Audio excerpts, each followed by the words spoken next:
Hello, everybody, and welcome to the PHP. I'm Booker. That's Perez. What's doing? All right. A lot to get to today. We're going to be talking Britney Spears, her, I think, not possible pregnancy, confirmed pregnancy. We'll get to that. Plus, also, what I perceive to be some concerning Britney Spears behavior.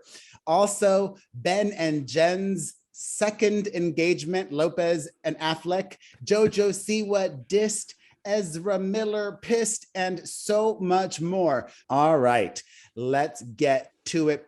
How are you? I'm good, man. How you doing? I've been busy as crap with You're interviewing somebody today. Who are you interviewing? Girl in Red. I don't even know who that is, but Yeah. cool. Check out the song Serotonin. It's really good. Is that a girl or is it a band with guys? It's a girl. Yeah. Oh, okay. Yeah. It's a she. She's really good. She's got a couple of good songs out right now, but that one, Serotonin in particular, is her biggest hit. I want to move because the lighting is a little dark there. Yeah. There we go. I'm lit better now. Oh, much better. Thank God.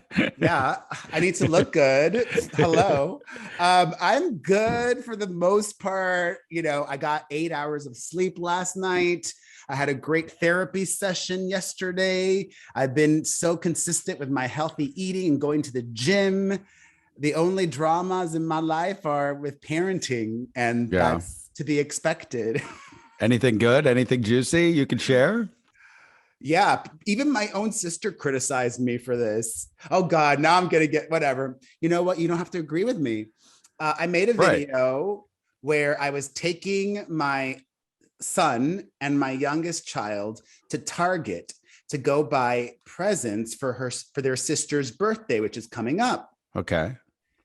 But, you know, I had to psych my middle child out so that she wouldn't figure out that we were going to get her birthday presents. So I said, oh, we're going to the park, you know, and Mia that day, I conveniently chose a day that she had misbehaved and was not listening. So I said, you're grounded and I'm going to take your sister and your brother to the park. So I actually took them to the park. We took photos and videos in the park so I could show her, look at us at the park. We had a great time. If you would have behaved better, you could have gone. Right. Anyways, I took him to Target. Then a few days later, Mia started asking my 4-year-old probing questions. So did you go to the park or did you really go get me a birthday present? And my 4-year-old, being just 4 years old, let her sister take advantage of her and told her we went to get you birthday presents. And Mia kept prying and even found out specifically what my daughter and son got her. She's your child. Well, that just set me off, though. Why? So, it's kids being kids. Why are you worried about that? It felt bad that she was taking advantage of her little sister. Okay. She's just teaching her a valuable lesson. You know, that's people will try to get information out of you your whole life, and some things are secrets. And, good. I taught her a valuable lesson too. I went, I got the presents that they had bought. I showed them to my daughter and I said, you're not getting them now. You're not getting them. Wow. Now. You are such a dick. But your kids are just being kids, man. Well, I mean, you do you though. They're just material things. Right. You know, it's not that big of a deal. Are you going to give them to her at a later date? Or are you really taking them back? I'm really taking them back. It's a similar lesson to, like, if it's Christmas and a kid opens up presents before the 25th. Every kid does that. I never did that. I did. My brother and I, we would scout the house. We would find out where the presents were. You would unwrap presents? We would take a little peek under the wrappers. I mean, every kid does that. That's part of being a kid. Well, good. She learned a lesson and it's all good. The next day I said to her, okay, you're not getting that, but I am going to throw you a big birthday party. Yeah. So you better be on your best behavior or I'm going to cancel it. Anyways, like every day there's something with one of them. But that's life. All right, let's get to, speaking of parenting, great segue. Britney Spears announced on her Instagram that she is pregnant. And it is shocking to me, not that Britney Spears is pregnant, but that it took her this long to get pregnant. Maybe actually Why is it shocking? Maybe Well, she wasn't trying until the past couple of months. yeah. I mean, it's not exactly easy to get pregnant. There's only what, Well, one all or two right, I days a got you. month you could get pregnant. What was I going to say? Yeah. Maybe here, I remember what I was going to say. Maybe it's not that easy. You're right. That's literally what I was about to say. Britney is considered a quote geriatric pregnancy because she's in her 40s. Although, How old is Britney? She's 40. She's just 40. Mm-hmm. Although, that's kind of like an old way of thinking. Women in their 40s now are a lot healthier than they used to be in their 40s back in the day.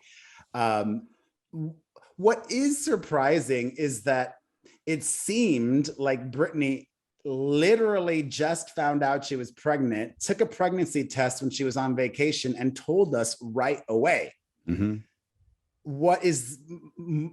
What I perceive, and it could be an incorrect perception, is more often than not, women might wait till they're past the first trimester and announce it. But you know what? Who cares? Because if, God forbid, the pregnancy doesn't come to term, that happens. It's a struggle often, a lot of times, to have a baby, to get pregnant, all of that. So congratulations to her. There were people that thought she was not pregnant because of the way she worded it. But with 472 emojis. I saw the whole announcement. I was like, this is like a toddler announced it. I was like, what is with the 900 emojis of this stupid announcement? She was talking about a food baby and being pregnant, and then good luck. And then did say again that she had a food baby. So there was a little like uncertainty, but her fiance, Sam Asghari, did post something on his own Instagram later that day. Okay, confirming it. He said, marriage and kids are a natural part of a strong relationship filled with love and respect. Fatherhood is something I have always looked forward to and I don't take lightly. It is the most important job I will ever do.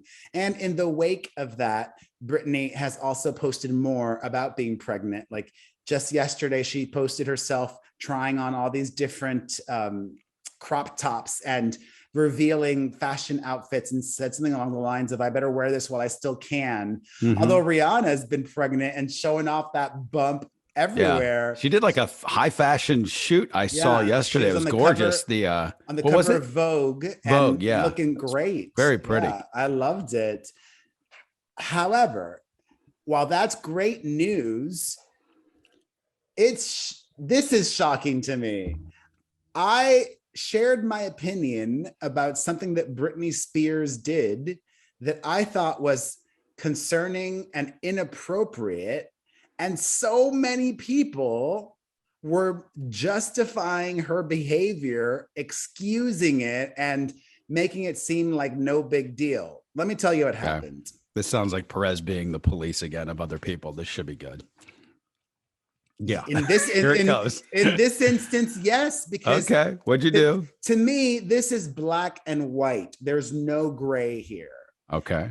Britney shared a photo of herself in the pool with her assistant, and she said, I'll quote exactly what she wrote. Yup, me naked in the pool and my assistant holding me like a baby. I think it is inappropriate to get nude with a subordinate or any employee of yours. But so many people are like, oh, she's just having fun. Her assistant is her friend, blah, blah, blah, blah, blah. I just don't think that's appropriate behavior with an employee. I don't think this is anything to be commenting on. I mean, who cares? She shared it on Instagram. If she has that relationship with her assistant, okay, weird. For her own good. Listen, because it might all be fun and games now. But fun and games. In a few years, if for whatever reason Britney fires that assistant, she may reach out to a lawyer, and that lawyer might say, well, my client felt pressured to agree to that, and that was inappropriate workplace behavior. And listen, Britney can afford to give her a few $100,000 or $1 million even to make it go away, but that's just not appropriate behavior with an employee. If it was just a friend, sure, whatever. And then she shared it on social media. Uh, it just depends on their relationship. I mean, No, it doesn't. She's her assistant. well, you know, what does that entail?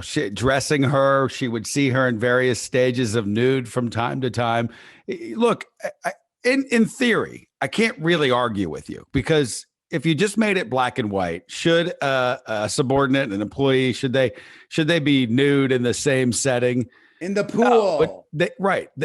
You know, these aren't two people that work at fucking Target. These are Britney Spears and her assistant. And I don't know what her contract says with her and the whole, you know, privacy and what you can tell people and what's acceptable and blah, blah, blah. I would assume Britney's protected by a lot when you go to work for Britney Inc. I would imagine that'd be my guess.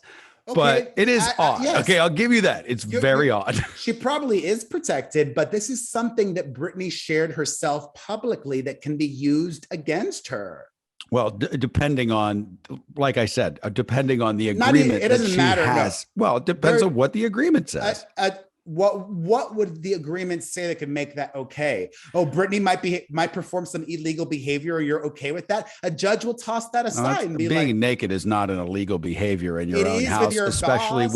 when, once again, they're not in the office; they're in her home, Okay, and I'm sure it she's was around in her the in various pool. stages of. It was in the pool. There was no need for her to have been naked next to her assistant. We're talking about Britney Spears here. We're not talking about. My God, all these guy at people Target. justifying it. I cannot believe It's not justifying it. It's just, it's odd. Explaining Yes, but I don't find it that alarming.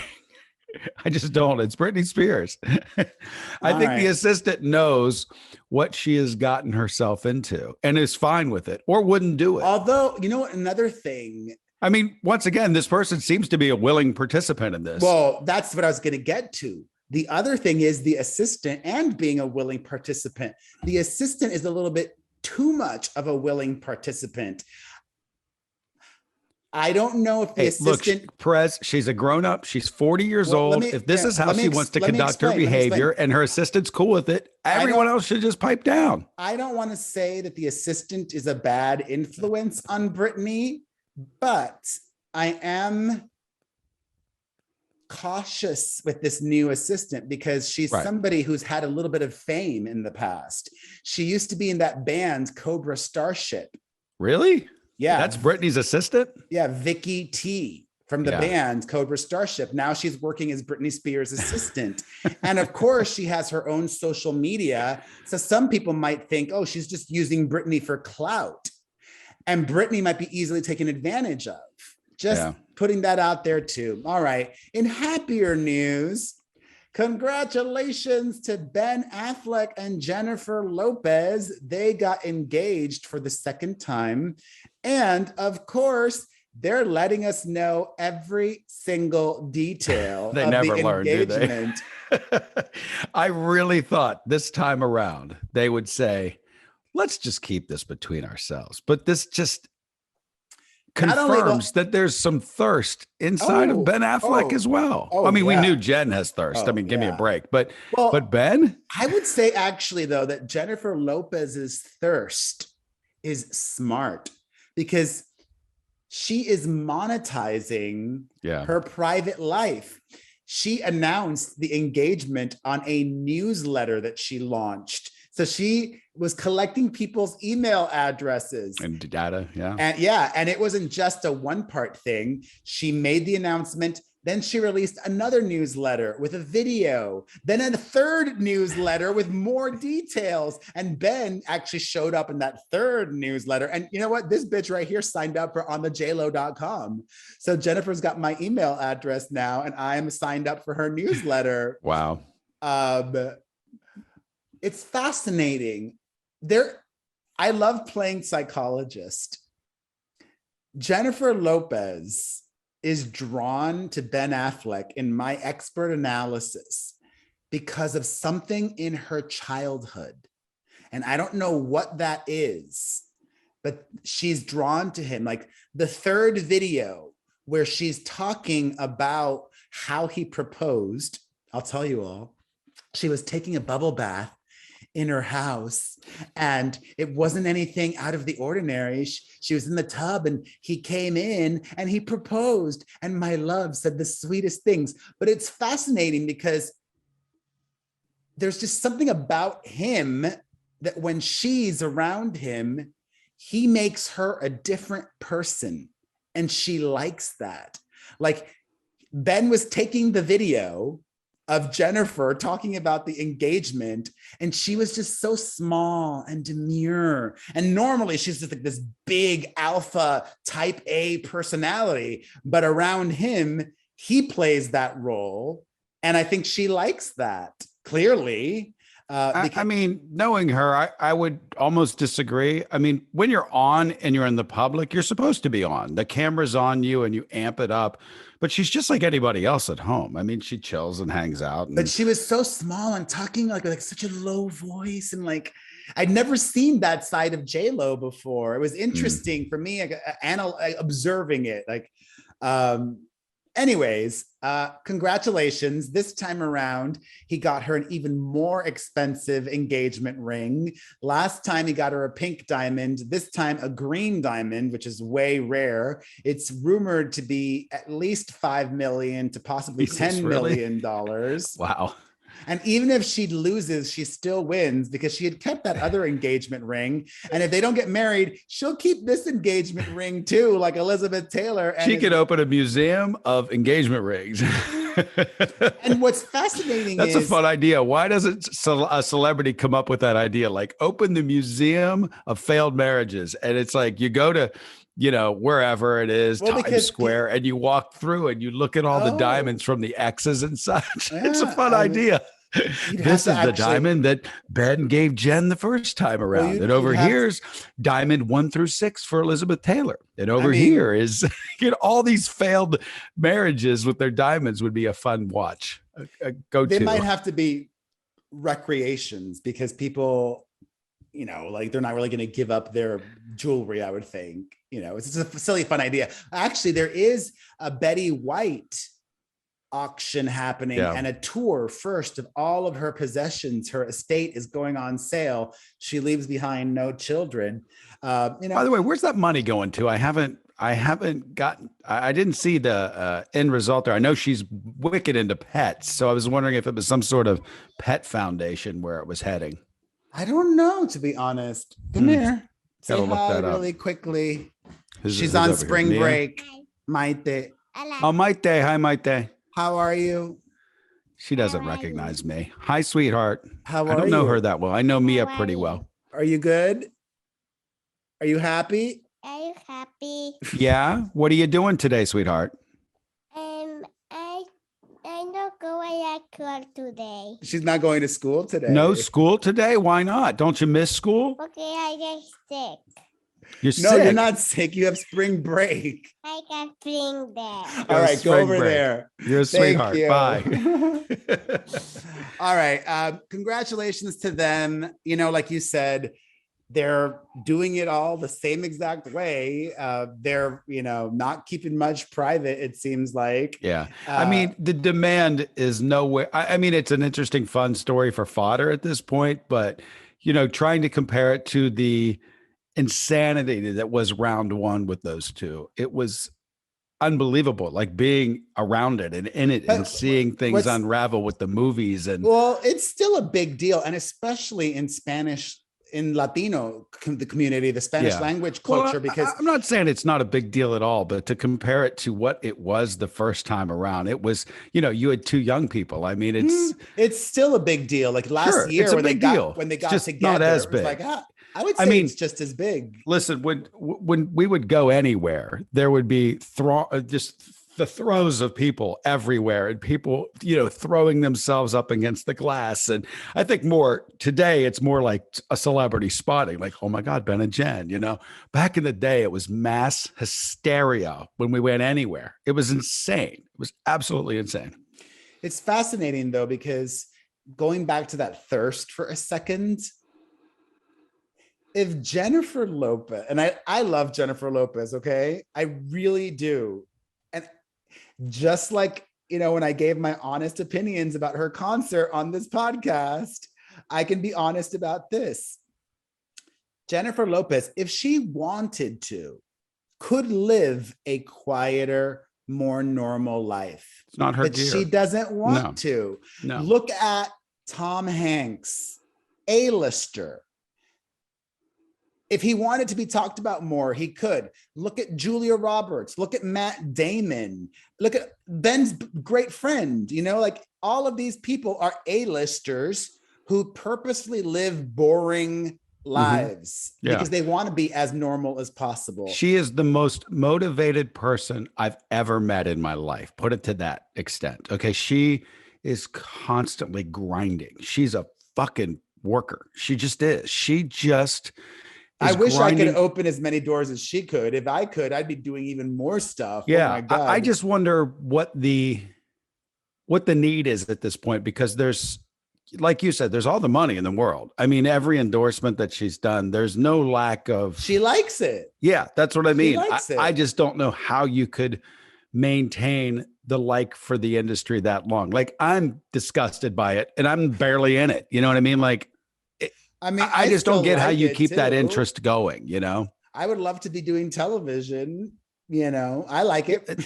Yeah. I liking to work is one thing. She loves it. She loves to love work. Working she likes building that thing. I mean, and what else are you going to do with your life? I think it's impressive. I'm not ragging on it by any means. It's just unbelievable.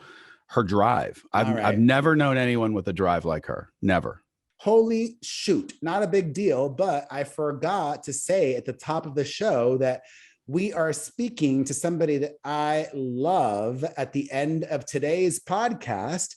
I'm chatting with Melissa Rivers. And I know Melissa. I almost wish I could have joined you for that interview. She's a lot of fun. I really love her. Should have. Yeah, I didn't know. I may have for this one. But it's funny because like Dr. Drew, I know I did Loveline for, like a month. I did the Mellencamp girl. I obviously had the connection with her sister. I've scheduled the interviews when you're working, so it doesn't really work.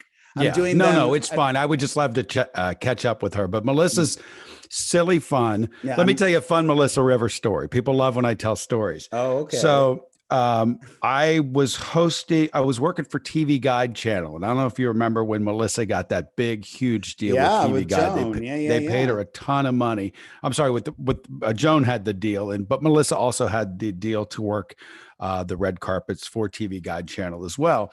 So they were doing their first Grammys. And I think the red carpet was like green or yellow that year. I can't remember, but that's the only way I could tell you what year it was. But it was the Grammys.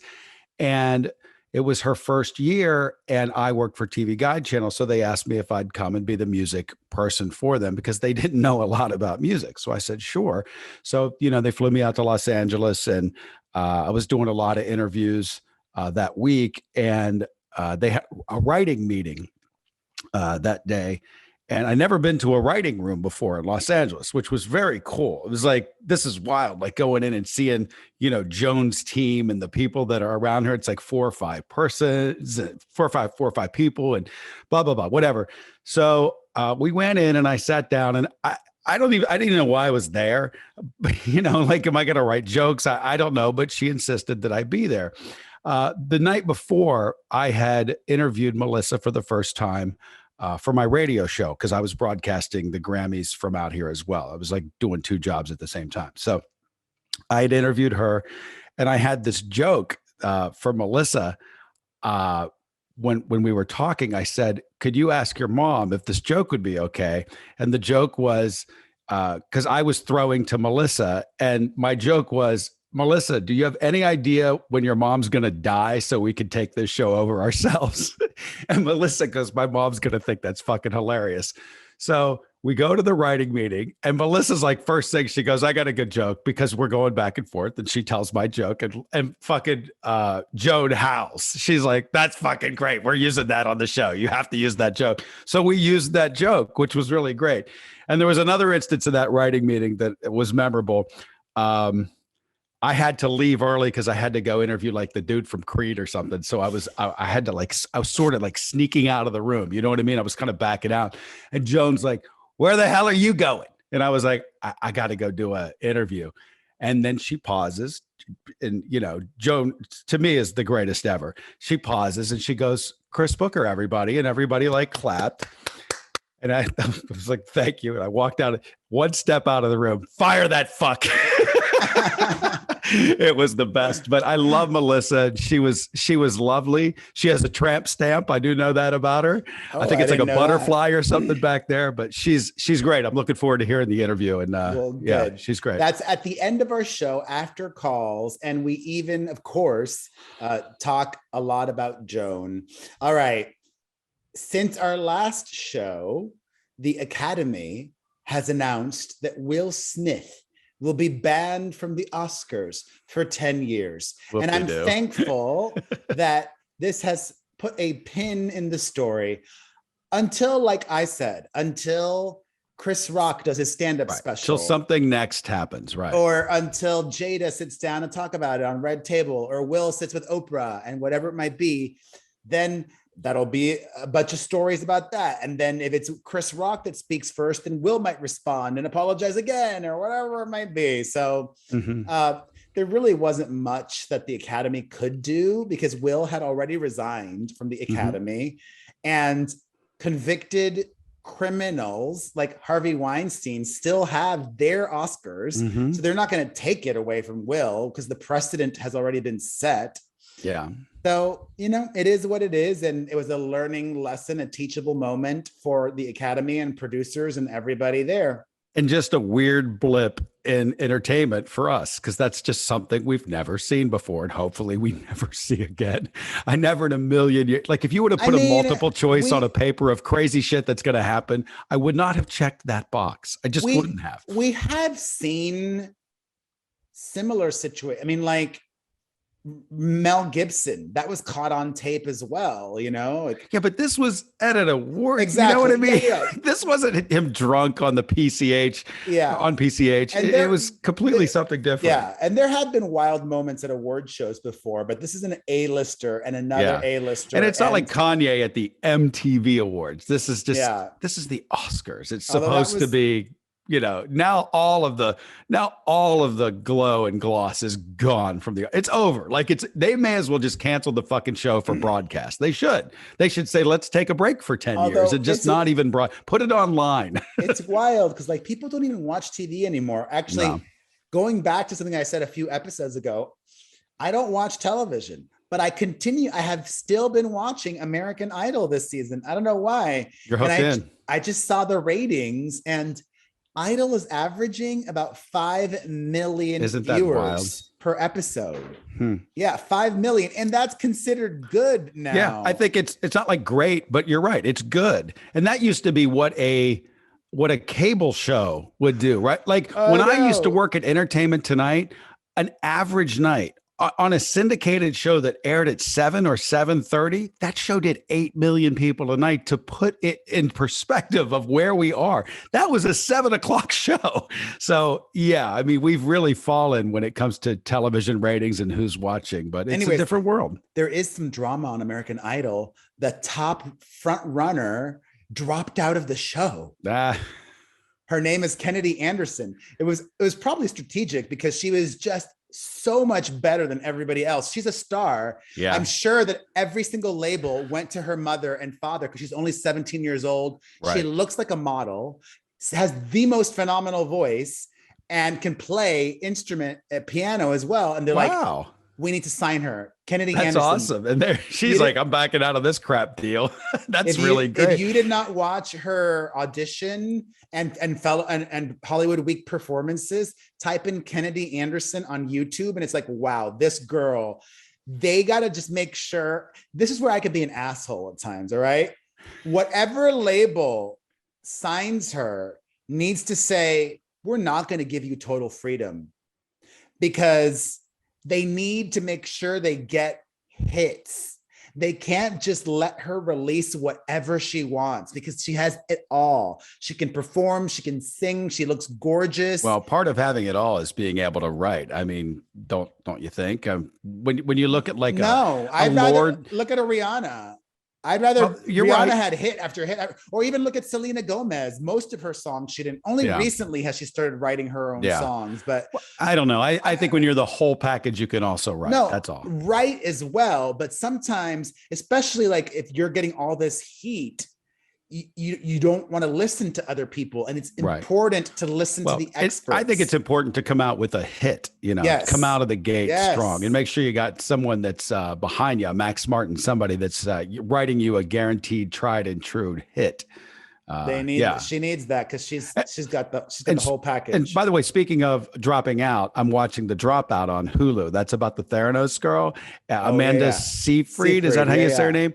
She is fucking awesome in it, and I love it. I'm a few episodes in. We're watching it every night now. I'm trying to get caught up, but it's really good. It's because I watched the doc about her, and that was fascinating itself. But to see it, acted out, and to see her backstory and how she quit college and her relationships with these different people and how she's scamming the system and how it's unraveling. I just love that the fake voice of hers. Well, and that I guess that is part of the show. We're getting to that, but she changes it over time. But when she first appears on the screen, she's moving her lips funny. You could just see the progression of this woman, whatever her name, I forget her name, but it's great. So Hulu, if you have Hulu, you one of four people that have that, but it's good.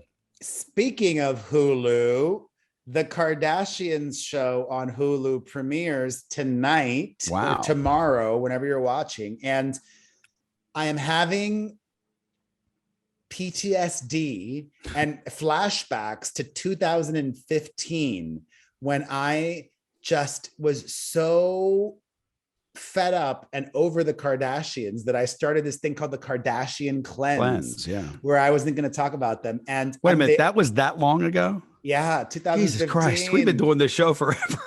If you would have asked me how long ago that was, I'd have been like, I don't know, 2 years ago. It was really that long ago. Damn. Yeah, we've been doing this show 7 years now. Jesus. I'm so over them right now because they're normally everywhere, but it's like next level now because the show's premiering and they've got E did a lot, but now they've got ABC, Disney, Hulu behind them. And they're like, it's like, enough. Like I'm so fed up. But the public is too. I think, when we look at our calls and people that are checking in, it's the same thing. Tired of Britney, tired of the Kardashians. I'm normally not tired of the Kardashians, but I am now. But let's get to what we need to get to. We didn't talk about this because I don't think we talked about it last week because we recorded the podcasts on Sunday night, right after the Grammys. But after the Grammys, we found out the next day that Kourtney Kardashian and Travis Barker got married in Las Vegas, ... Yeah. Then we found out it was only a fake wedding. Yeah. Like, how lame. How? Oh, I think it's cute. I think a lot of people go to... It's cute. It was cute. People go to... Listen, you're right. It's thirsty as fuck. And it's, needing a headline. But when you're in Vegas, you're there, you're screwing around. They can't keep their tongues out of each other's mouths. Why not, let's go get married tonight, just for something to do, for practice. It's cute. It's fine. I don't think it's that big of a deal. They're a little old to be playing that prank, but whatever. I'm not offended by it. Well, I wasn't offended by it. I just thought it was stupid. It offended your taste. Yeah, it offended my taste. Anyways, Kim just yesterday shared, how would I describe them? Intimate photos of her and Pete Davidson out to dinner where they were nuzzling.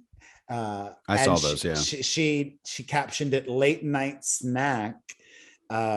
And once again, well, now I'm going from psychologist Perez to body language expert Perez. One of my favorite things to do.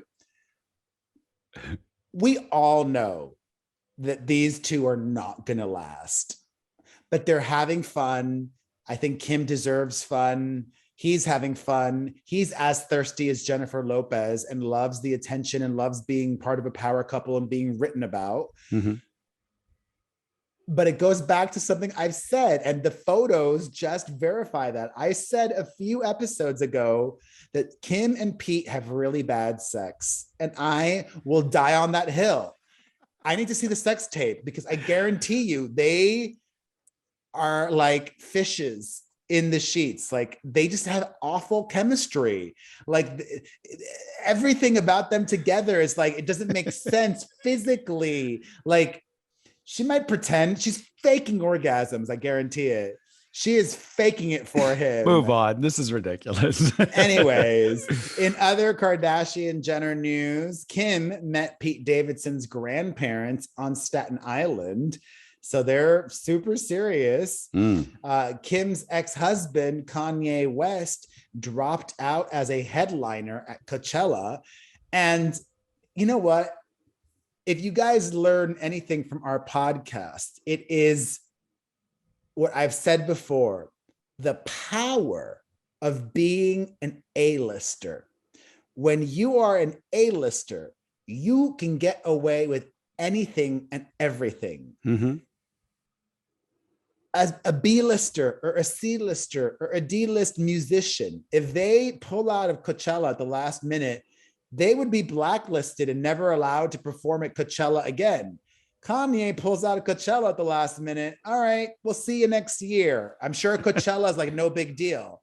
Well, like, they're not upset and he's about also, I don't want to say he's using the mental health card, but he's using the mental health card. So you can't really I don't know hold if that he against because someone. he never gave an excuse. Well, I'm sure when he picked up the phone to call them, I'm sure that conversation was had with his people. Like, no, you look, can't be so. I'm being Chris Booker now. You cannot be sure about that because you have no idea what the conversation brother, was like. I'm not being sure about anything, but it's obvious that he's got some issues. And I think they've been well chronicled by you and everyone else in the world. So when the call to their management, when management calls Coachella and says, hello, Coachella, man, he's got some things going on and he's going off the grid because he's not healthy. We understand. Thank you. I can see that conversation happening is all that I'm saying. And you can't really hold it against somebody because the proof's in the pudding. Okay. Like we've seen what he's been up to. This doesn't seem like normal behavior by anyone. So that's why is all that I'm saying. Play the mental health card. And Coachella is like 150,000 people plus everybody else watching on YouTube.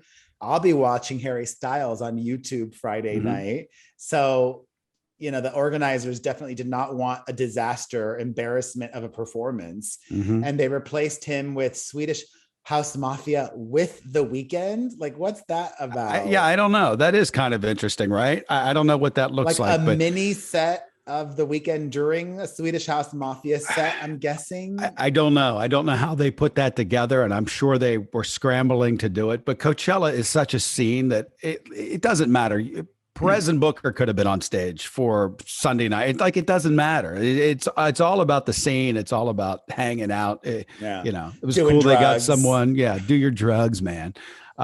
It's cool. They got a name like The Weeknd, but it doesn't matter at this point. I don't think one person put their ticket back. I can't believe you've never been. It's so awesome. I would go. I just need to go like the right way. And I've never been offered that.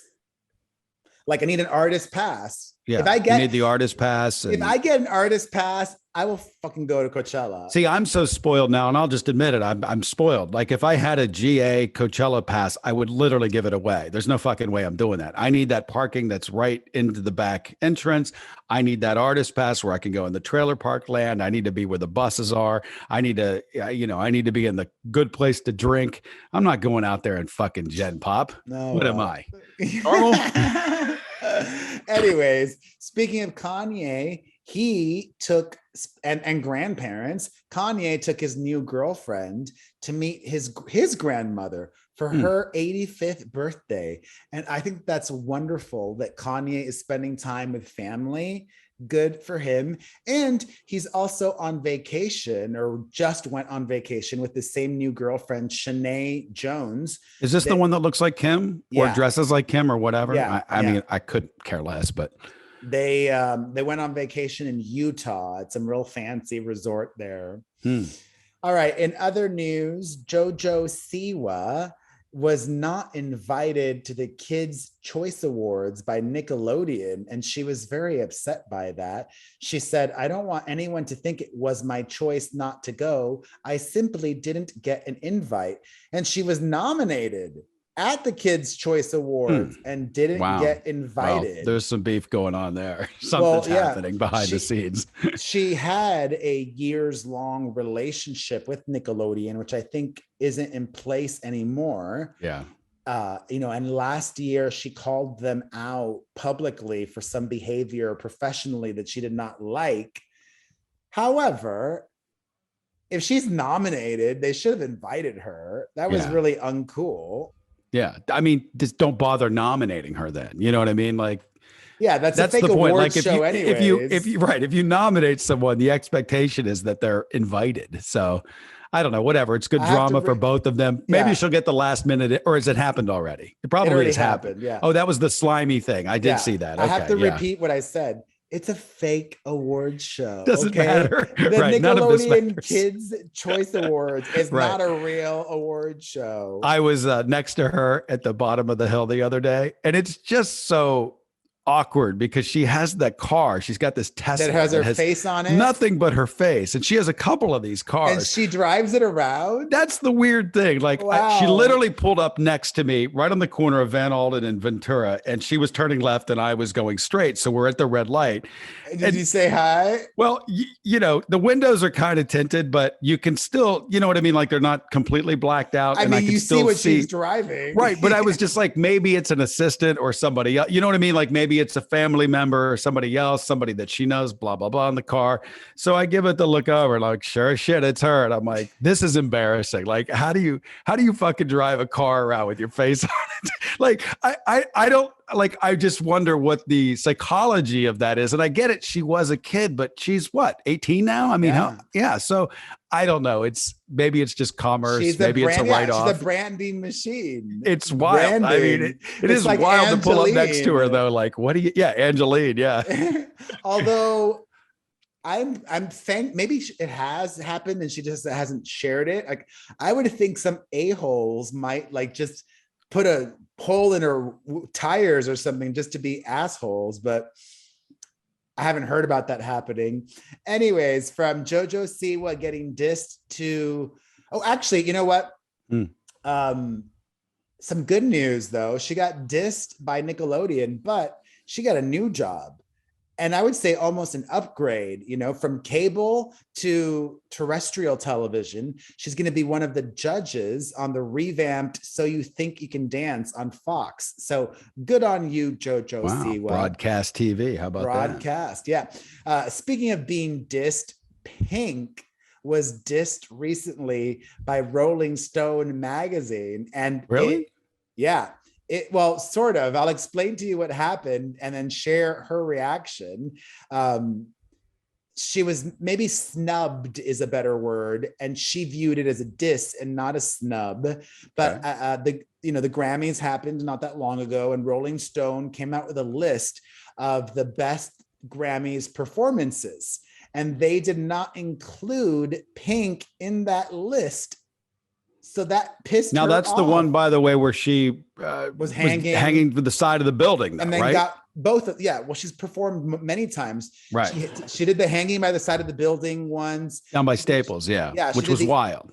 She did the aerial one where she got wet and then wet all people in the audience. She's had several memorable Grammys performances and was upset that she didn't make the list, and then ripped them a new a-hole, commented on that post on Instagram. How many people were in the list? Was it like top 10 or 25? Like top 25 Grammy performances of all time? I'd have to see the other ones to, I mean, it's a little much like going, hey, mine was, it's a little self-serving. It's very diva, yeah. Yeah, it's very...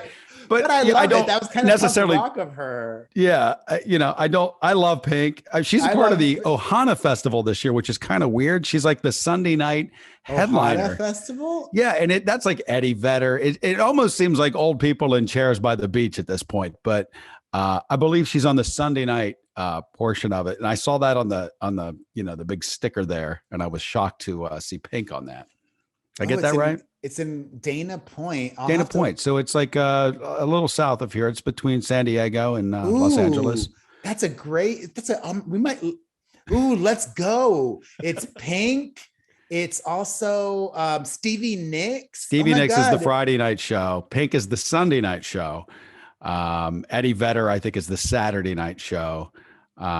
But yeah, I mean, I'm fans of all of them. I don't care about that much. I would go for Pink and Stevie Nicks if they were the same night. They're not. That would be great. I know. Oh, well.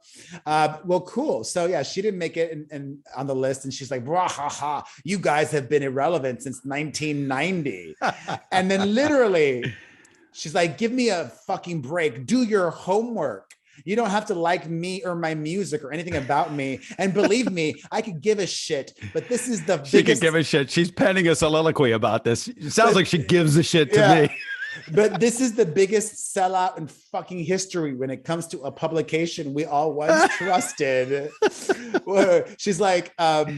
She's like, this is the magazine that used to feature people like John Lennon and Muddy Waters. Hunter S. Thompson wrote political pieces. They put Tina Turner on their cover. Then they sold out and all credibility went to shit when style over substance and revenue over authenticity went into play. Welcome to the world, Pig. Sorry, but everyone. This is the word. That's when Snooki became acceptable coverage. Why'd she have to diss Snooki like that?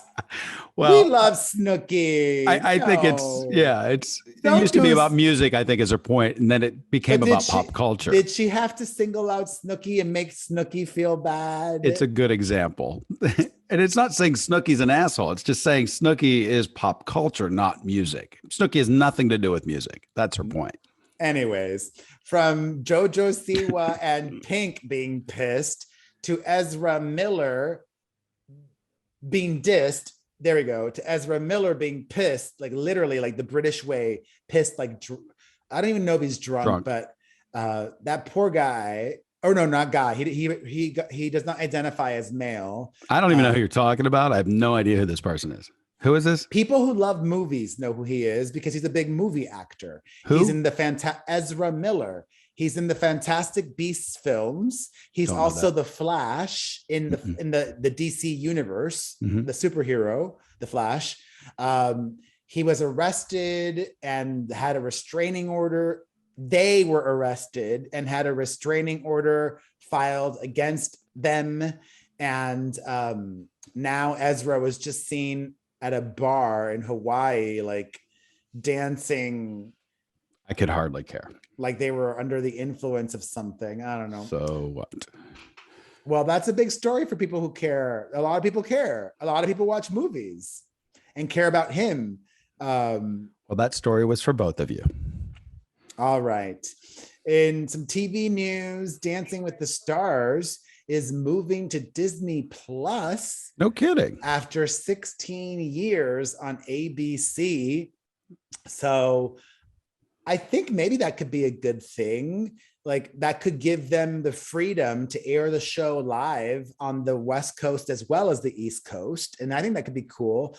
Although a lot of the Dancing with the Stars viewers are older and they have zero desire to pay. They're not going to download that app or even understand how that works or figure out the appointment. That's I don't know. I think that's a bad idea. But Tom Bergeron's no longer on the show. I couldn't care less. Like they need someone to drive that thing right. Disney says that they wanted to do this because they want to show more Monday Night Football.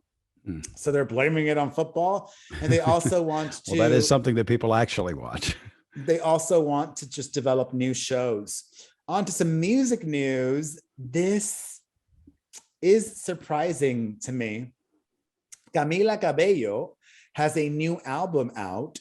She just performed on Saturday Night Live. She just performed on the Today Show. She's had all of these big looks and has had 2 monster smashes in the past, Havana and Señorita.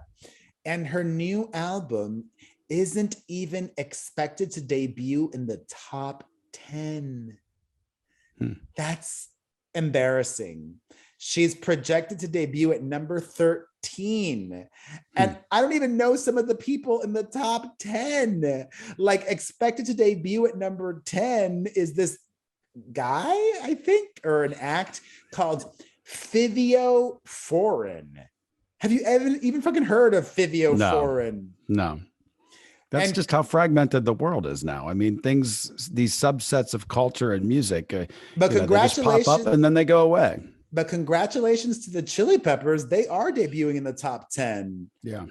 They're at number 9. They're outselling Camila Cabello. So congrats to them. Speaking of music, Noel Gallagher of Oasis is talking some shit about Harry Styles, saying how he doesn't view him as a real musician.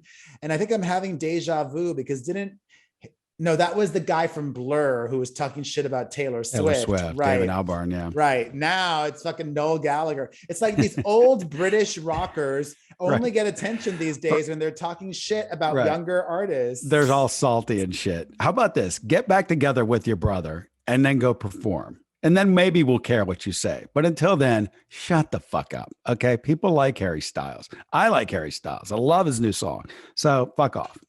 All right. Before we get to calls, let's do Adam and Eve. So thankful that Adam and Eve are back.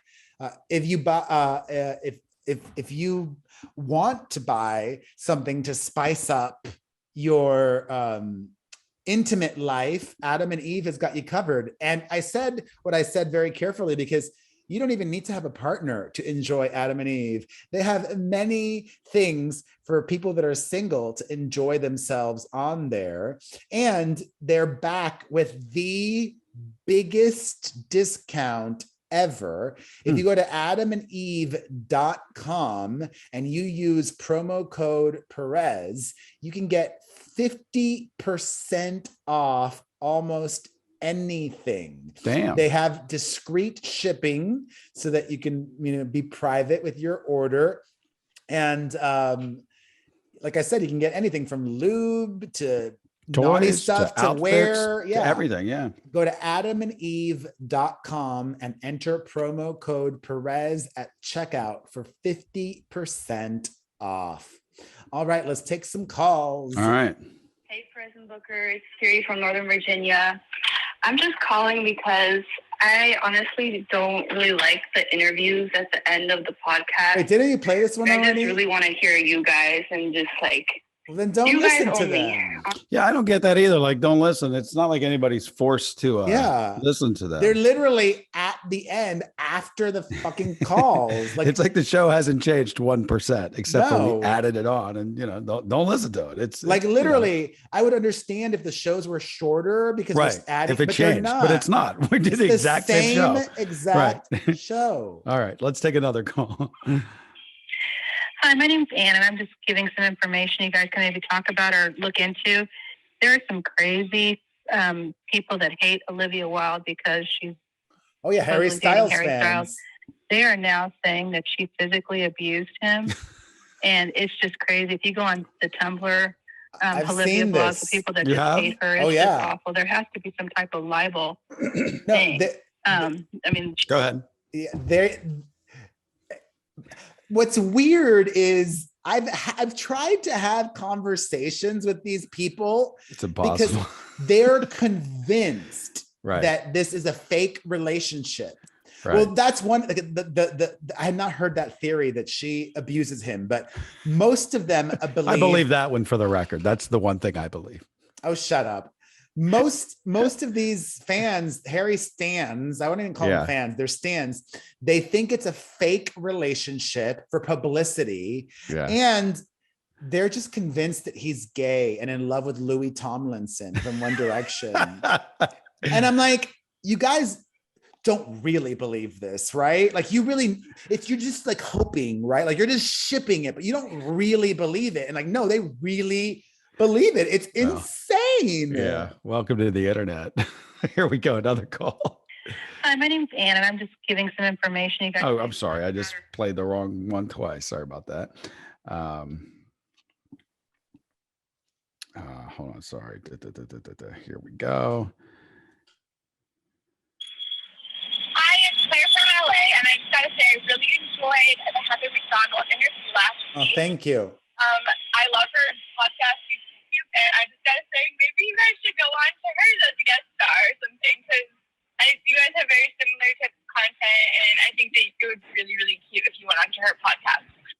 I would love that. We should go on her show together. I haven't been invited. I know. Let's make it happen. You guys. If I was invited, maybe I would do it. Yeah. I haven't even had the opportunity to say hell no. And who are you again?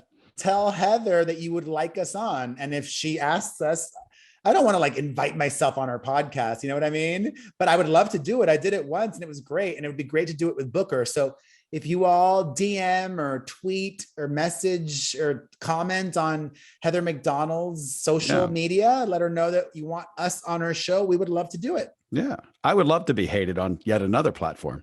Here we go. Hey, what's up, guys? It's Odie from Brooklyn. Just wanted to let you know I just heard this week's show, and I agree with Booker in the sense that I'm done with Britney. I am done with Kanye. I am done with Britney. I am done with Kanye. Let's keep it pushing. Let's keep it rolling. Nobody gives a fuck about them anymore. Keep it moving. That's about it. I just wanted to let you know I do enjoy your show, and I listen to it pretty much on my drive to and or from work. Love y'all guys. Take care. Bye. Nice. And shout out to Brooklyn, by the way. That was a horrific tragedy with the shooting in the subway. Well, thankfully, nobody died. It is unbelievable that nobody did. I mean, to set off that, the smoke bomb and then shooting. I read that his gun got jammed. And really? If it wasn't for that, it could have been much worse. It could have been even worse. Wow. Yeah. Did they catch I didn't even look at the news. I know they've identified him. Person of interest. He's not named a suspect yet, but I don't believe he's been caught yet. Wow. Well, thoughts to anyone riding the trains in New York. I know we both have, and it's you're all in it together when you're down in the subway. I would prefer riding the trains. It's I love to get places. Oh my God. Yeah. I miss the subway. I miss being loaded at night and being like, well, just take the train home, Yeah. It's so convenient, but shout out to New York. All right, let's wrap it up. All right. Well, coming up now, we have my interview with Melissa Rivers. She's got a new book out, which we'll talk about. And I more than love Joan Rivers. Like we share so many great Joan Rivers stories and moments. Mm-hmm. So if you're a Joan Rivers fan, which I would think most of our listeners and viewers are, you need to check out this interview with Melissa Rivers. Hello. Hi, so nice to actually see you, even just over Zoom. I know. Well, I was on your podcast and now you're on mine. And I'm so thankful. I'm so thankful to have you here. And we're going to talk about your book. It's called Lies My Mother Told Me, Tall Tales from a Short Woman. It's out now, so everybody can get it.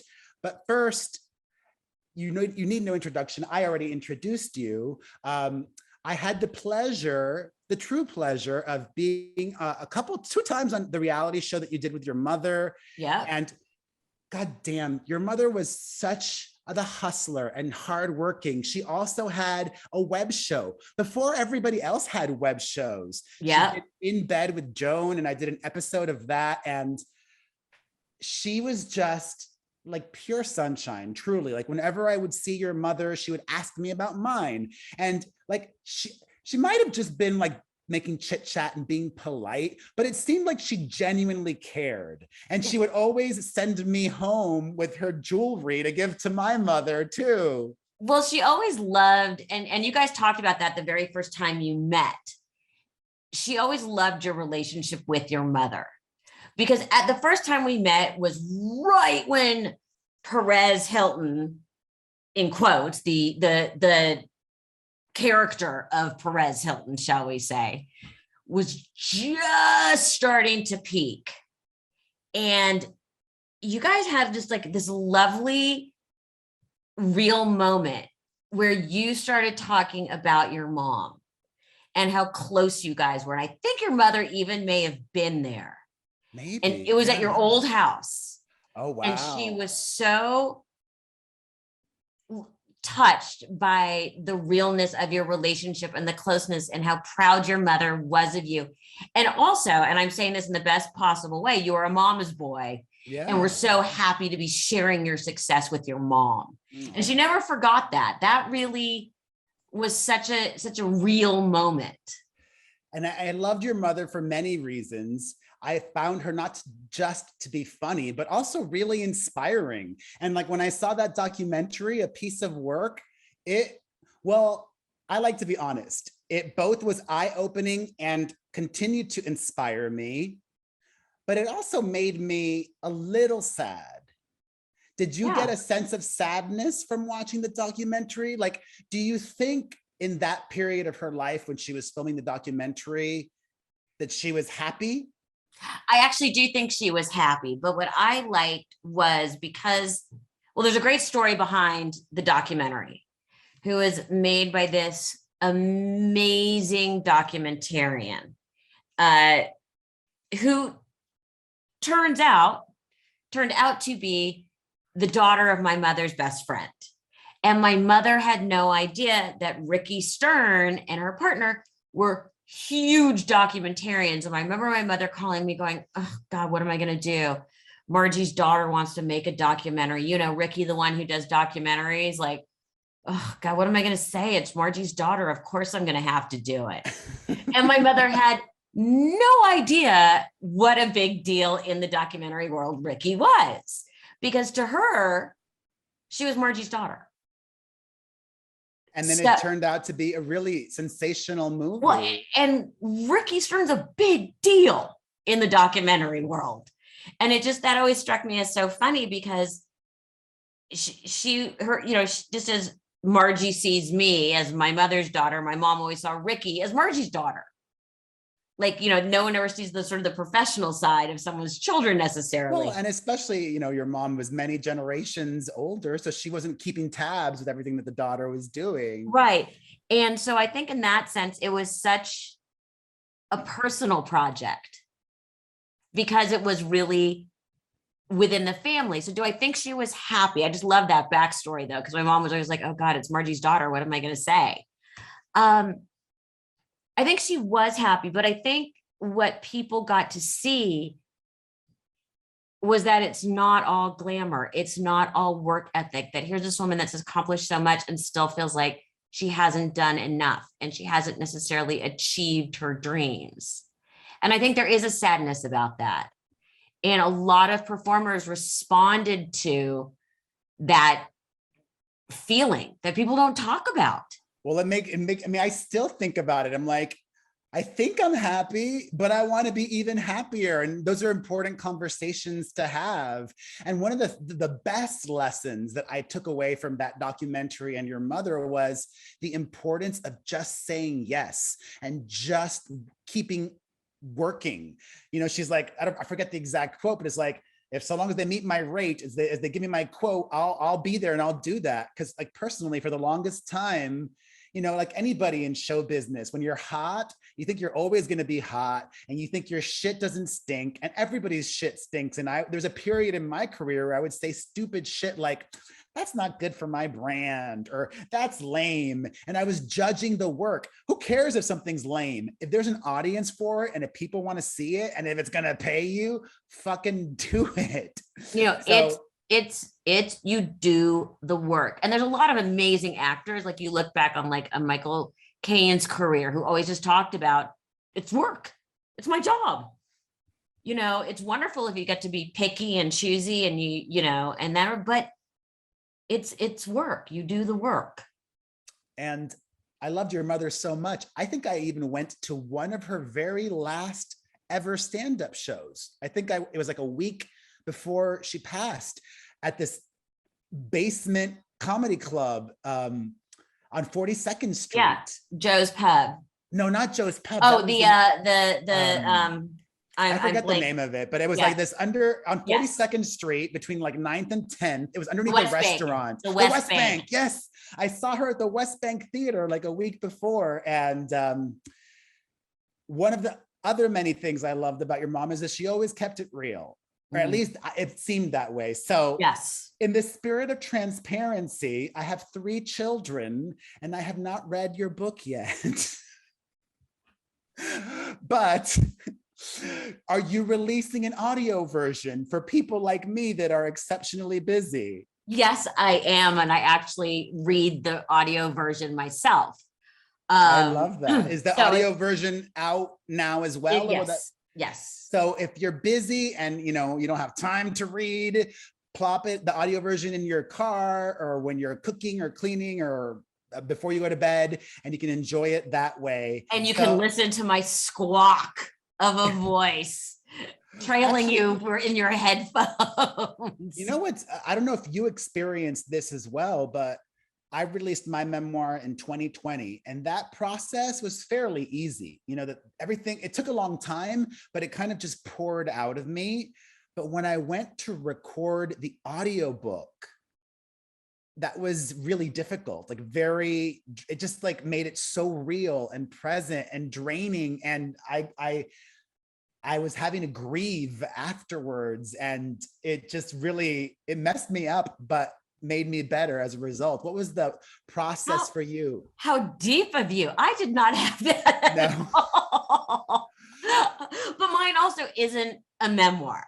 No. You know, mine is truly a comedy book, and truly, how do I put this? There's a germ of truth in each story, but you're going to have to really dig to find it, because these are very hyper realistic tales. So, because you were always saying me, do you hear your mom? Do you do this? Da, da, da. What would your mom be saying? And my writing partner and I, especially like during COVID, we were just like, what would she be saying? So we started writing in her voice these outrageous tales, and decided like, this is a book. So we based it on all these sort of things that a child or an adult would ask their parent, and then went off the deep end. It very clearly says a work of nonfiction. Yeah, on the cover. On the cover with the word non crossed out. And the amazing thing is, a lot of people who've read it come up to me and say, oh my God, did she really say those things? Looking at me like, oh, well, that explains a lot about you. Be like, no, she actually did know the real story of the first Thanksgiving. You know, she did not really think that Plymouth Rock was the Plymouth Rock, which was a lesbian wood paneled gay bar. No, she knew it was actually a rock. But I mean, people keep, you know, all I tell people when they don't quite get what I'm saying, I'm like, please just read the about the author, and you will understand the gist of the book. And you know how like with your book, you're supposed to go get quotes from like famous people or other authors for the back of your book. I made up all the quotes. They're from like William Shakespeare, Gandhi. Like I wrote, Abraham Lincoln gave me a quote. You know, so it's so tongue in cheek, and it's so fun, and it's so outrageous. And I hope people, you know, and people keep saying like, oh my God, did she really do that? I'm like, either it really explains a lot of how much my therapist should be making, or people will understand that it's humor. That's why it's very, very clear on the cover. I love which is behind me. Yes, it's right there. In addition to, you know, being a published author, you've done many things in the past. You were a producer and one of the personalities on Fashion Police. Mm-hmm. In 2022, do you think a show like that could air? Because I feel like there's so many soft people nowadays. Could it be done? Yes. Would it be the same? Not even close. Because now you would have to, when you say you don't like a dress, let's say, you would have to go through a paragraph of disclaimers like, okay, I love this actress. She's a good person. She does so much for the world. She's brilliant. She's this, she's that. I mean, her work is outstanding. She's gorgeous. Oh, and her body, you know, is amazing, amazing. I'm not sure that this is maybe the right dress for her, but I understand that the designer, who is also immensely talented, was trying to do with this. And the rest of their work is truly brilliant, but I'm just not sure that I would have chosen that for her. But overall, I think they're all brilliant. That's not funny. That's not Fashion Police, but that's what you would, I think you would have to do. I am. Don't you? You'd have to love everything. The fascinating thing is, and I don't know who's to blame for this, but maybe people your son's age, he's in college right now, really young people are of the school of thought that if you have an opinion that is critical even if you express it in a non-hurtful way, like saying something as simple as like, I don't like that dress, they think you shouldn't even say that. Like, why? Saying something as simple as like, I don't like that dress, how is that hurtful? How is that mean? That's not bullying. It's just saying, I don't like that dress. But they think, shut up, instead of actually saying it. Like, how is that making anything better? Like, I don't know. I think but that's, you know, a lot of this has been really the death of comedy on a lot of levels. And comedy has become very, very soft, you know, kind of like 1950s comedy. Which is why when someone does something fantastic, that's like with someone like people beg for someone like Chappelle. But I like to think my mother would get this sort of same grandfathered in pass that Chappelle has. No, yes and no. I feel like it's so crazy because we live like I've been canceled in numerous times. Oh, you were canceled before it was cool to be canceled. Yeah, but I'm still here, you know? Yeah. And the really weird thing is nowadays people are being canceled for shit they said or did 20 years ago, 15 years ago. So some asshole might find a clip of your mother from 30 years ago. From 50 years ago. Yeah, and try to cancel her. And your mother would be canceled all the time, but she would have still been Joan Rivers. So it's like, all right, cancel me. I'm right. Still. She would have done jokes about being canceled. Yeah, it's so hard and it's so complicated. And people always ask me about like when Kevin Hart didn't get to do the Oscars. The frustrating thing for me about all this is when they take things from people's past, you're saying that they're frozen in time in that place. And it takes away, and I always think of Kevin Hart, the ability to evolve and grow. Because who we were at 22 is not who we are at 42. And putting like those jokes at the time in context, that was perfectly acceptable to say. And now, and then, you know what I'm saying, that was acceptable. So by canceling people for so many things in the past, you're stunting that someone can grow and change. And grow up. And so many of the people that are in the sphere of it's cancel culture for so many people is like a form of entertainment, and that is just as bad. It's not entertainment, and bullying people to try to get them to be better and do better, you're still bullying that person. Like, I don't know why, but, you know, thinking about the world of comedy, like, you know, Sarah Silverman in the past, she made jokes about Britney Spears, and she apologized recently after basically being bullied by Britney Spears fans over her old Britney Spears jokes. She could have genuine remorse and she can apologize, but to bully someone because in the past they joked about them, or even to bully someone if they bullied, I don't know. It's just all like. Well, for example, and you bring Sarah and the whole Britney thing, and again, you're stopping people from growing, changing, and learning. And for example, my mom used to do a ton of Britney Spears jokes. And then when she shaved her head and all that went down, we talked in a meeting, and my mother's like, you know what? This has crossed the line. It's not funny. This girl really needs help. And that was the end of the Britney Spears jokes. But if you went back a week before, people would be freaking out that she said those things. But yet, she knew even then when it was time to stop. But you would never get credit for that.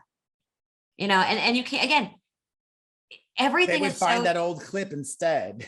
Right. Instead of saying, well, hey, this is actually the decision that was made, you know, across the board. We had some, on Fashion Police, we had some standing sort of rules. No civilians, you know, meaning wives, mothers, no kids, no one under 18. You know, we had some very sort of steadfast things where, and they'd be like, oh, well, they're putting themselves on the red carpet. Doesn't matter. We had certain hard and fast rules. which people are always, freaked out to hear. But yeah, I'm not going to comment on someone's wife, even if she looks ridiculous and she's still posing on the red carpet. No. And that's why it's so frustrating when they pull things from the past and you're like, again, I go back to, you don't allow people to grow and change.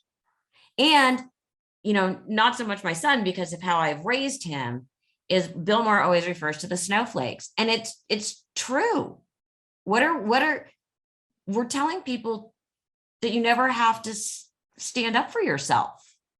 You never have to face any kind of, you never have to be able to argue for yourself in the sense of, oh, well, this is a safe space and you can't say this. No, explain to people why what they're saying is not okay. As the only child of Joan Rivers that we know of, I would imagine in my book, it is revealed that I have an extremely talented, brilliant older brother named Melvin.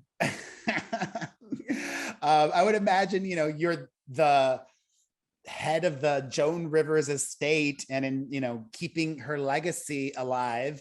Are there any projects that you're working on in the future with regards to that? There's a lot of projects in the works. I have 2 scripted projects that are well down the tracks. Have either of them been announced yet? No. Neither have been announced for very specific reasons of the timing of the announcements and what we want to have locked up before the announcements. But both are sold. So I'll just leave it at that. Oh, wow. That's exciting. Yeah. Something I always wanted to know that I was curious about. Your mother lived in New York City, but you and her grandson lived in Los Angeles, and she would come like once a week to Los Angeles to do Fashion Police and fly back and forth all the time. Why didn't she just live in Los Angeles? Did she hate LA? She was not a fan of Los Angeles. She went as soon as my dad died, immediately she's like, I'm going back to New York. Neither of my parents ever really fit in here. They were so not cool. They didn't run in the cool Hollywood crowd. It was so not their scene, their thing, their comfort level. So they both had a deal with when the other one died, the remaining one was going to go back to New York. And that's because that's where they were happiest. Oh, so wow. That's what happened. And I came home from college and stayed home. But between the reality show and Fashion Police and all these things, she was my mom had her own room in my house and literally would go back and forth almost every week. But you love Los Angeles. Yeah, this is home to me. I grew up here. So for me, it's a very different comfort level. And your son is in college. What is he studying? My son is a junior at Berkeley. As of right now, he's a media studies major. Oh, wow. What does he want to do? Do you know? Does he know? He definitely is into sort of what they call new media, which is so far above all of our pay grade. And he's always sending me articles explaining all these different things and NFTs and Web3 and that. And I'm like, okay. I don't know. I'm not a fan of all of those. But listen, if it can make people money, I'm all for it. However you're going to make the money, make you money, do it. No, but that's really his heart. He's very creative. I love that. And he, he's talking about things like these, not cooperatives, but these sort of things that they do where you've got like these collectives, that's the word they use, where you've got like the fashion person, the music person, and the art person, and this and that, and you run these collectives and you generate product and this, and it can be fashion, it can be art, it can be music, it can be TV. Like, I'm like, how do you get paid? That's my big question. Like, who makes the money? Money is important. Yes, it is. You've got your podcast. I mentioned that at the beginning. Are you still doing your podcast? I love my podcast, Melissa Rivers Group Text. And you have a co-host who's like a longtime friend of yours. She jumps in and out now. Jumps in and out. Okay. She jumps in and out depending upon if she's in the mood. Literally. And she'll be like, I'll jump in today, or I'll say something and she'll have to jump in, you know what I mean? But, you know, everybody, you know, my house is very, like, the people I work with are always welcome to jump in and out of whatever I'm doing. And it's you just interviewing people and having conversations. Yeah. You know, and everything from reality TV stars to real celebrities, actors, actresses, podcasters, professors, beauty expert, fashion. I mean, it's really like this week I am taping Norma Kamali. I don't even know who that is. Oh my God, she's one of the great designers. Kamali or Cavalli? Kamali, not Roberto Cavalli. Yeah. Norma Kamali. Oh, fashion one. Look this one up. She actually designed the iconic red swimsuit that Farrah Fawcett wore in that famous poster. Yeah. With and she's feathered hair. But she's a big designer, has been around for years. Amazing. I think she's like 75, still looks, man, and she has a new book out. I love it. You know, so she's been in fashion since the 70s, the 80s, the night, like, what has she seen? And she still is huge. And your podcast is called Group Text. So yes, Melissa Rivers, just punch in my name. Is there a motto that you live your life by? Yes. What is it? It was our family motto. It's a sort of a version of a Winston Churchill quote, which is, when you find yourself in hell, keep going. Why would you want to stay in hell? Exactly. Keep going. When you find yourself in hell, keep going. I love that. I mean, Winston Churchill. I think sometimes people can feel so overwhelmed and bogged down that they stop putting one foot in front of the other. And, you know, you forget, even if it feels like you're going nowhere, if you just make little baby steps every day forward, eventually you're going to be further away from that difficult thing that you're going through, and you're not going to be in hell anymore. Exactly. Hallelujah. Yeah, that's a good one though. And that's been my whole family. Like, we just put our heads down and work. Mine too. That's what I tell my kids literally every day. We go over the 8 most important things in life. And that's number 2, to work very hard. 8? I want to hear what are the 8 most important things in life? All right. I might get messed up because I say them in Spanish every day. So sometimes when I'm translating, I get like, number 1, the most important thing is family. Mm-hmm. Number 2 is to work very hard. If they say just work hard, that's not enough. You have to work very hard. Number 3 is listen. Number 4 is don't lie. Number 5 is be healthy. Number 6 is gratitude. Number 7 is have fun. And number 8 is breathe. Just simple little things, reminders, but like at any point in life, if like you're struggling, maybe if you think about one of those 8 things, it might help my kids. Well, it'd be nice to know what they're going to discuss in therapy. So, and you forgot, of course, number 9, honor thy father like a god. Well, they do that anyways, because that's because they're not teenagers. I know. I keep all parents that I know that have older kids. I heard it even starts like even actually before teenage. Like I heard like around 12, it's the kids start like. Have you already gotten some eye rolls? My middle child, my son, the oldest, he's like a saint actually.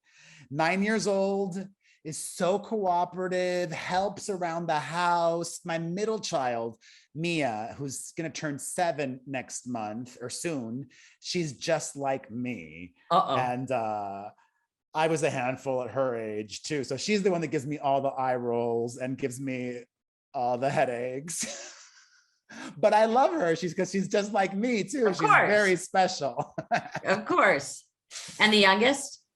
The youngest is only 4 and still kind of figuring herself out and figuring everything out. But I think maybe she's like grandma in a way. And probably the older one. He sounds sneaky. Oh, actually he is. No, he's sneaky, but I've trained him. Okay, when you do something you shouldn't, it's always better to tell me right away. And he does, because I can always tell when they're lying. I'm like, you're lying. Yeah. You're By lying. the way, And when they're teenagers, they still do it, but they think they can get away with it. And then that's when you try and explain to them that the lie is worse, worse than the crime. But as teenagers, they're like, fuck it, I'll take my chances. But that's like the one that's too perfect and nice is always the one that you got to watch out for. That's the one that's running the gambling ring out of the back of the house. Oh no. the girl that's like you will be 2 steps ahead. That's true. And the little one's probably just going to sit back and learn how to navigate the waters. Lies my mother told me, tall tales from a short woman, now in hardcover and the audio version. Get it wherever you buy your books. Thank you so much, Melissa Rivers. I appreciate you as always. A big hug to you. Big virtual hug. So good to see you. And by the way, I love your Instagram because it really is about family, and it's pretty. It's lovely. Oh, thank you. Thank you. All right. Thank you so much. Bye. That's it, everybody. 800-721-1185 is our number to call. I should have probably mentioned that earlier, but whatever. Call us. And Perez Podcast is our link to us on Apple Podcasts. Share that link and make sure, if you can, always listen to us within the first 24 hours. And if you can, you don't have to, but if you really love us, watch or listen to the entire thing. That's it. Have a great week. Take care, everybody. We'll see you next week.